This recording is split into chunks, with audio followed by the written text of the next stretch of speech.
I never thought I could actually enjoy an enemies to lovers story that wasn't Pride and Prejudice, but here we are. When it's done well, it's incredible. An Education in Malice is the second novel by S.T. Gibson, and once again, like her first book, it's a vampire story. Her first novel, A Dowry of Blood, was an incredible thing, a beautiful adventure. I did a video on it that you can go watch, but wow, what a debut this was. And while An Education in Malice does continue the vampire trend, this is, as I said, an enemies to lovers piece of dark academia. And I am an absolute sucker for dark academia. I love it as a setting, I love it as a setup for so many different tropes and ideas and character archetypes. While dark academia is a relatively new genre, it's really having its time right now. Some of my favourite books of recent years have been dark academia, and if my favourite novel, Frankenstein, had been written today, it would probably also be called dark academia. And An Education in Malice gives me pretty much everything I want from the genre. However, I will say up front that while I always think that books are too long, every single book could be a bit shorter than it is, this could actually have stood to be just a little bit longer.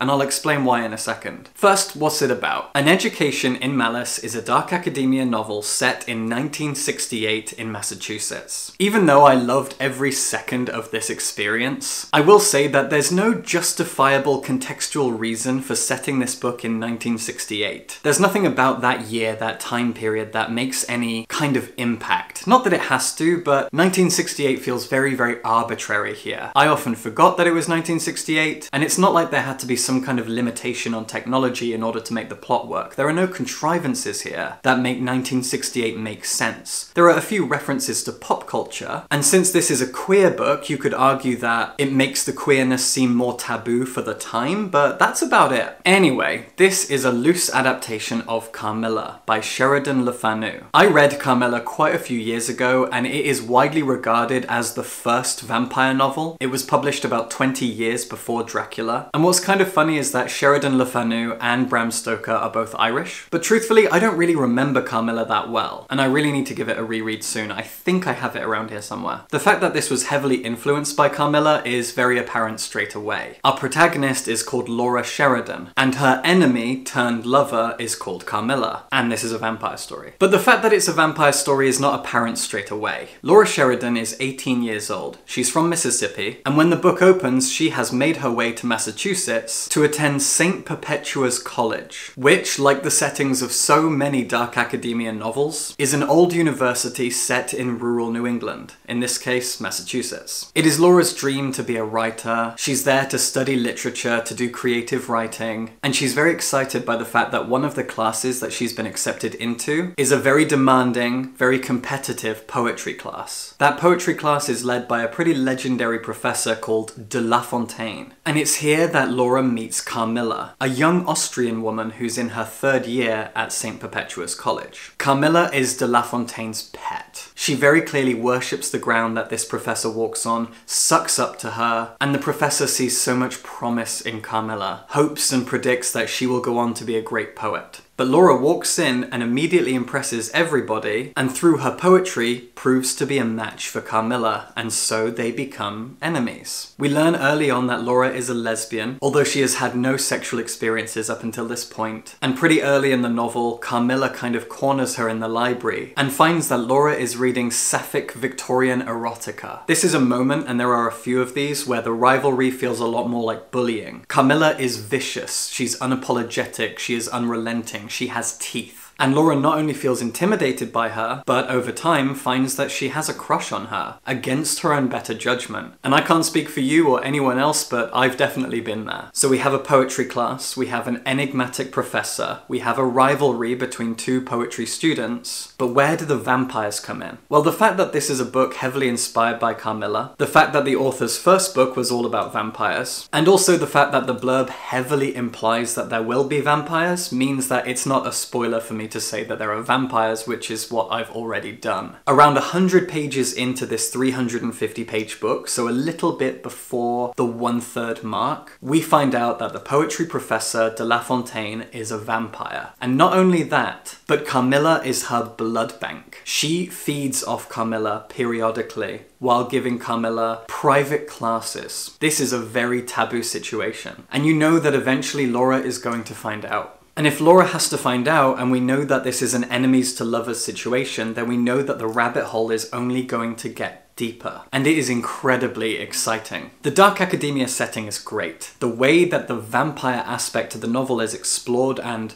revealed is also really exciting. But honestly, what got me was the language of this book. It is so sexy. It really enjoys itself. It really takes its time and indulges in erotic moments. There are entire passages in this book that will set your blood on fire. Some of the sexiest writing I have ever read. This is an incredibly sensual, sexual, and erotic novel. The Dark Academia aspect arguably falls away as the book progresses, and what continues to ramp up are the sapphic erotic aspects and the vampirism. Now there is a kind of mystery and a horror element that gets introduced around the halfway point that I'm not going to touch, but that also introduces another tonal shift. This book has plenty of tonal shifts that I really enjoyed. And it also has a pretty rigid and satisfying 3-act structure. The first act kind of ends with the vampire revelation. Within the second act, we get another tonal shift, and the third act doubles down on the horror element, on the danger, on the mystery. But while this is the Dark Academia book of my dreams for so many reasons, because it's about poetry, because it's sapphic erotica, because it does vampires really well, I do have quite a few issues with it. One of those is that minor gripe I said, where the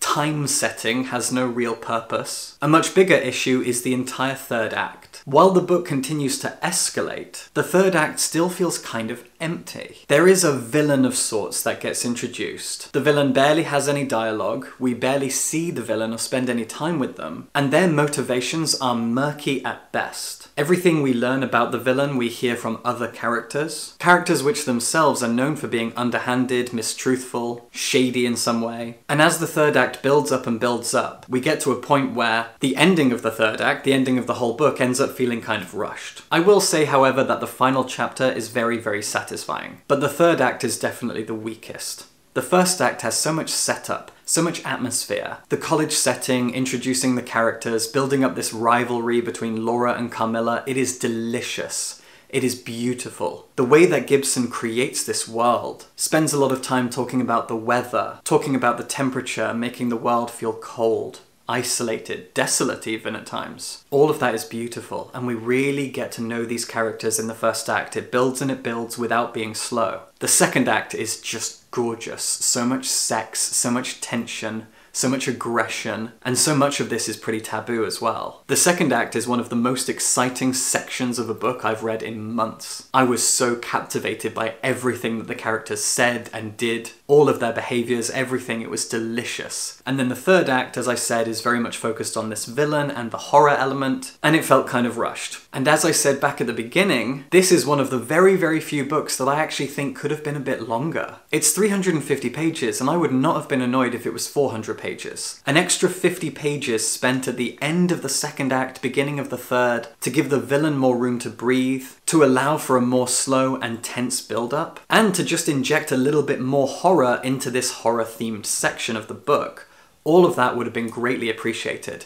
And this is definitely the first time I have ever criticized a book for being a bit too short. I cannot fucking stand long books. Books that are full of nothing, books that waste my time, books where the fat could have been cut and we could have got to things a bit quicker and nothing would have been lost. And right here in this book, this one book, we could have spent a bit longer on a few things. And I cannot believe that's my criticism. That is so not like me. All of that said, an education in Malice is such a gorgeous thing. That's what I liked most about it. It is so beautiful in its writing, in its characters, in its handling and depictions of sapphic sex, and the brilliant way that it explores the pretty tired enemies to lovers trope and had me enjoying it, which I very rarely do. It's pretty common to dislike the enemies to lovers trope these days. That is not a hot take, a lot of people dislike it, and I'm usually one of them. But if one book has done it well since Pride and Prejudice, it is An Education in Malice. So if you love dark academia, if you love sapphic romance, if you love vampires, and if you love sex in your books being written really, really well, and you love it when darkness tastes good, you are going to adore An Education in Malice. It is delicious. Now it's time for my Patreon book recommendation of the week, and this recommendation comes from Donnie J. The book is The Private Memoirs and Confessions of a Justified Sinner, which is an 1824 novel by James Hogg. It was written in part as a response to Calvinism in Scotland at the time. It is a study of religious bigotry and radicalization that follows someone who justifies their behavior through their Calvinist beliefs. It is also an early example of unreliable narration, consisting of an editor's narrative covering the events from an outsider's point of view, and the memoir of our main character. It treads the line between the supernatural and the psychological, not offering easy answers on the exact events of the story. The story can be darkly funny in a farcical sort of way, but can also be very disturbing and, in a way, tragic. Since moving up to Scotland, I keep telling myself to read more Scottish fiction. I've read quite a lot, but there's always more that I can read, and so I definitely have to read this. Thank you so much for your recommendation. If you'd like to recommend books that I will read out in videos on my channel, you can support me on Patreon. I would really, really appreciate your support. My patrons are amazing people, you get lots of fun benefits, including a Discord server where we all chat about good books and have a laugh. So please support me on Patreon if you're able to and if you enjoy my content, and subscribe for books.